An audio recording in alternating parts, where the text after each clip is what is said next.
research group is primarily focused on heart attack. And heart attack, as you know, is one of the biggest killers of people, both men and women. We all know that there's chronic risk factors, and these include things like high blood pressure, high cholesterol, smoking, diabetes, lack of exercise. And over time, those risk factors are associated with atherosclerosis, which is a buildup of cholesterol, fibrous tissue, inflammatory cells in the wall of the artery, and that can cause narrowing of the artery. But there are also acute triggers that cause emotional or physical stress that seem to bring out a heart attack or sudden cardiac death or some other cardiac event. And we've been focused on sort of the natural phenomena that might contribute to these. So one of these included, for example, the Northridge earthquake.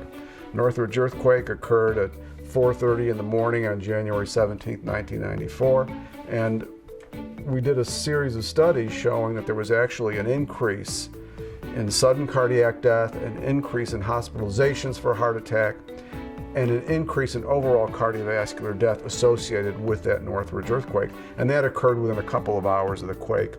Typical story, patient experienced the shaking of the earthquake, complained of chest pain, clutched chest, fell over dead. We found there's a number of other kinds of emotional stress that have been associated with acute sudden death. And one of the areas that we've been interested in is sporting events. So there's a whole literature showing that there is an increase in cardiac event rates associated with stressful World Cup games. So we were interested in the Super Bowl. You know, there hadn't been much literature on the Super Bowl, and what we found was that in Los Angeles, there were two key Super Bowls that LA was in when we had a professional sports team. In 1980, LA lost the Super Bowl. In 1984, they won it. When they lost it in 1980, which was a very intense game, there was actually an increase in cardiovascular death rates for several days following the Super Bowl.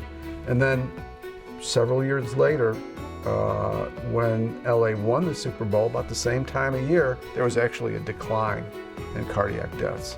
And so we think that that is suggestive of the fact that there may be fans that get very, very emotionally involved in either soccer or Super Bowl or other sports, and these fans might actually have some degree of emotional stress, especially when their team loses or when there's a very intense game that may trigger catecholamines, adrenaline, sympathetic nervous system, and then heart attacks.